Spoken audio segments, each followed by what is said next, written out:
এই দেখো আজকে কি রান্না করেছি। এটা হচ্ছে তোমার ছোটো মাছ দিয়ে আলু দিয়ে করেছি, সাথে আছে পেঁয়াজ, তারপরে কুমড়ো শুক্তানি, ছোটো মাছ দিয়ে পেঁয়াজ দিয়ে গরু করেছি, আর সাথে আছে সাদা ভাত। ঠিক আছে, কেমন হলো বলবে। তাহলে এখন খাওয়া শুরু হোক।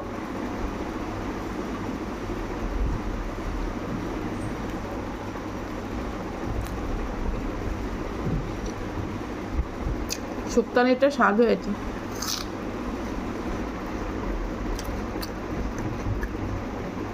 ছোটো মাছ গরু।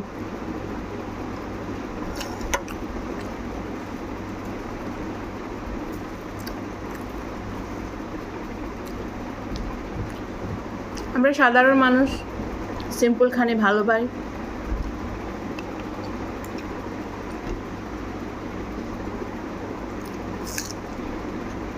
তাহলে আমি খাই, তোমরা বলবে, সাথে থাকবে, আর ভালো লাগলে সাবস্ক্রাইব করে দেবেন। ঠিক আছে, বাই বাই।